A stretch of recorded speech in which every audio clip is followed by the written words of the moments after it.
What's up, everybody? Let's Talk Jets Radio. Happy New Year. I am absolutely demoralized after the New York Jets' fifth straight loss to end the season. They're playing next week at Miami, but they're eliminated from the playoffs. Uh, 12 years in a row now, no playoffs. It's absolutely insane to think where this team was at 6-3, going into the bye week, and then 7-4, and really just an opportunity to control your own fate, possibly even compete for the division. By all indications, it felt like this team was genuinely over the hump. We were done with the days of the perpetual rebuild and things like that. And all of a sudden, just everything just completely collapses. Every facet of this team has gone backwards since the bye week. This defense that we were calling top five, one of the best defenses that we've ever seen from a Jets team, they've been a shell of what they were over the last number of weeks. And it's not even like they're getting gashed for 30, 40 points a game, but they're giving up chunk plays, they're giving up big drives. They can't contain the quarterback at all. Teams are just staying away from Sauce and Reed most of the time, and our linebackers and safeties are just too slow. And even Saleh after the game was trying to say, oh well, after the one big running play, we kind of shut them down. I think it was 30 carries for 70 yards, something like that. Well, they still ran the ball on you for 150 yards or whatever it was. So to me, there's too many excuses. There's too much justifying, competing in all these games, but you didn't win. And all these games were winnable. I think everyone thought, like, when we were 6-3, it felt like the hard part of the schedule was over, and the rest of the games, not that you're going to win all of them, but other than the game at Buffalo, there was really nothing on paper where it was like, all right, the Jets are going into this game, barely having a chance. Just hope they can compete. No, like, these were all winnable games. Every single one of these games, the Jets were in it. Vikings on the 1 yard line.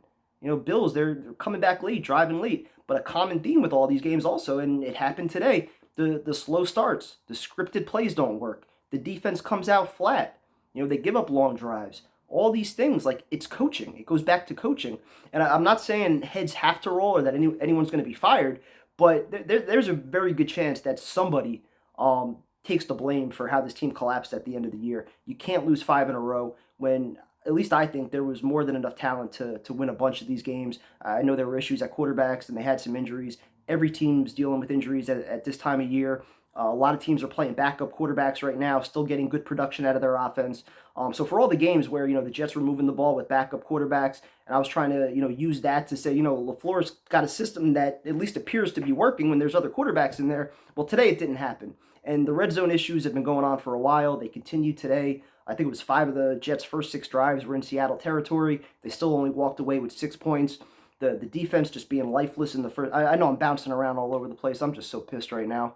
Um, the defense just coming out flat the way they did. I think that put the Jets up against it right away. The first big run and Seattle getting a touchdown in 3 plays. Like, all of a sudden it's like you expected a defense and a team to be fired up, taking advantage of the opportunity that's in front of them, and they looked flat, they looked lifeless, they looked disinterested for whatever reason. I don't know why. I don't know if that's a reflection on coaching, but the mistakes also. Special teams has been a disaster for the last like 2 months. Berrios not catching that one that bounced inside the 20. Pretty much eliminated any chance the Jets had at having a drive before the half. Braden Mann, he gets another one blocked. It seems like every week either a shank, a block, something's happening with him. And then, Zerline, he missed the long one. That didn't help things either.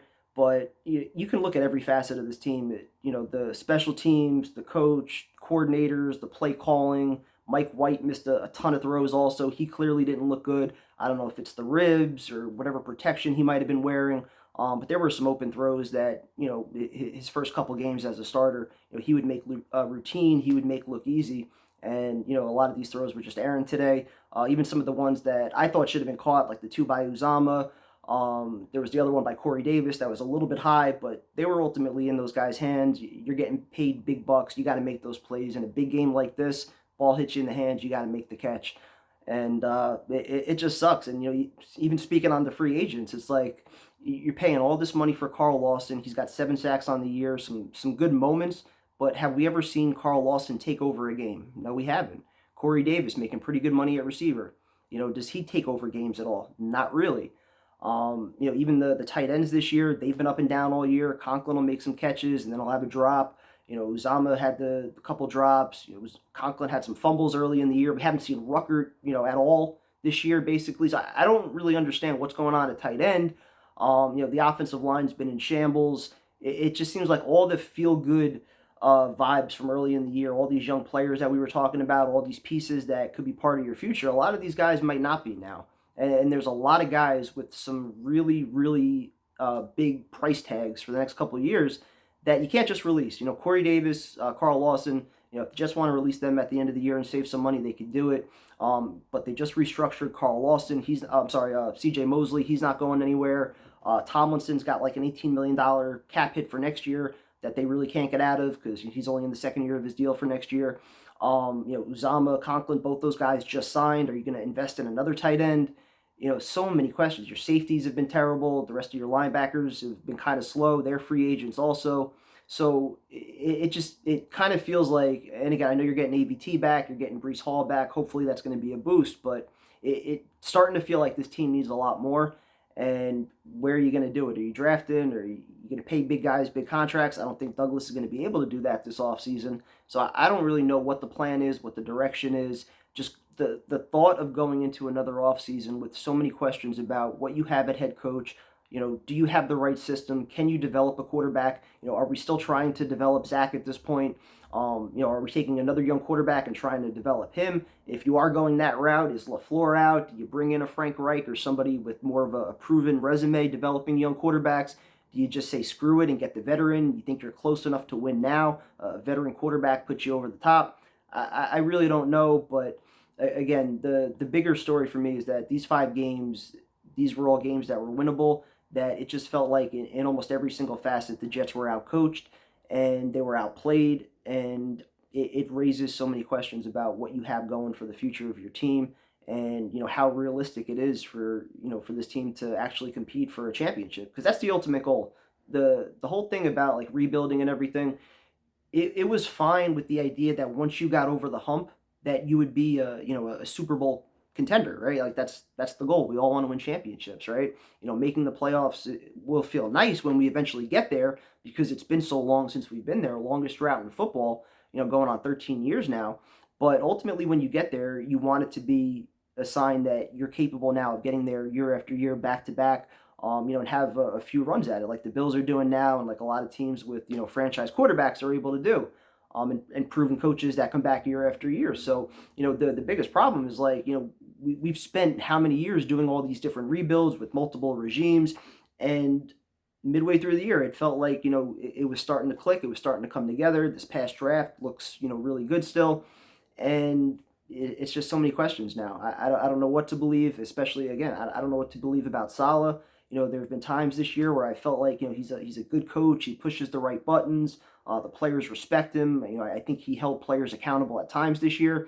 And then there's other times where it just seems like this team is facing adversity and he doesn't know how to respond. He doesn't know what to say.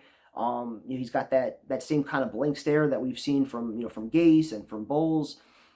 I don't know. It seems like he's so good at being the rah-rah guy and giving you those great quotes when the team is winning and things are going well. But, when the team is down and they need him to rally them, which, again, your job as head coach is to rally your team, pick them up. Ultimately it all falls on you. In those moments when he's needed the most, I don't know what he's doing. I mean, again, like I don't have a headset. I can't listen to him, as far as what he's saying to the other coaches or anything like that. But it just doesn't seem like he's ever rallying the players, giving any speeches, or he's in the headset, he's on the sideline the whole time. He'll talk with the refs, but that's about it. So I don't really know what to think about Saleh, and even going back to LaFleur, I've defended him most of the year, but a lot of these issues have kind of been pretty persistent. As far as the red zone, not being able to score touchdowns, coming out flat in games, the scripted plays not working.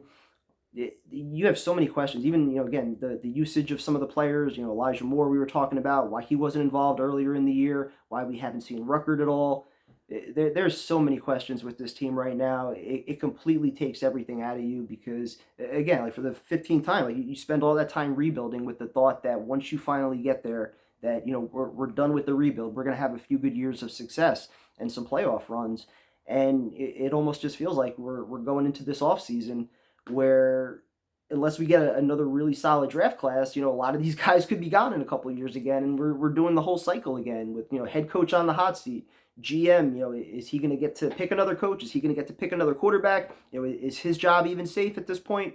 If he missed, for speaking of Joe Douglas, if he ultimately missed, yeah, I think he's done a decent job. In particular with the last draft, but the free agent moves again. I brought it up during the show. Other than DJ Reed, is there one free agent that has exceeded the value of his contract? And I don't know who you could say that about. George Fant, maybe in the first 2 years, but this year he's been terrible.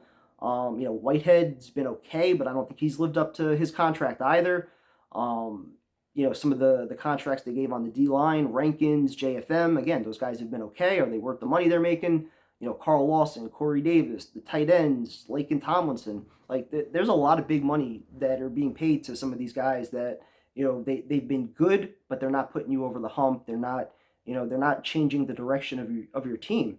And the big thing that we also said was that a lot of these guys were bringing leadership. They come from winning programs, winning organizations. They were going to show these young guys how to do it.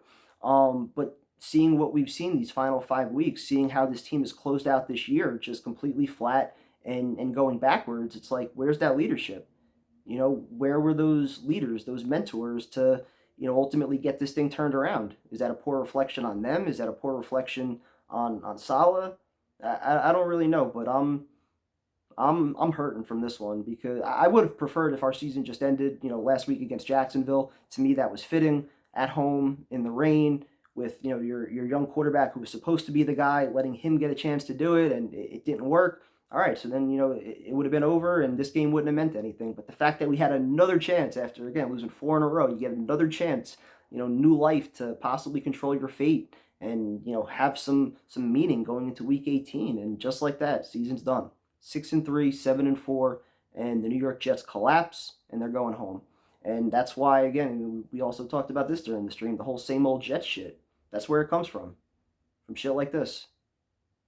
Get the fans' hopes up and then just completely tear everything down. Fans deserve better than this. For all the fans, the season ticket holders, all the money that's spent, the time that's spent, longest playoff drought in football. And it's not even close. Not even close. So I don't know what the direction of this team is going to be going forward, or what's going to happen this offseason at quarterback. I think somebody probably does get fired from the coaching staff. I don't know if it'll be Ulbrich or LaFleur, but I do think they're probably going to make a change with one of those two now, just because they almost have to. A collapse like this, somebody's got to pay for it. So it sucks, but we'll see what happens. Happy New Year, guys. Same old shit.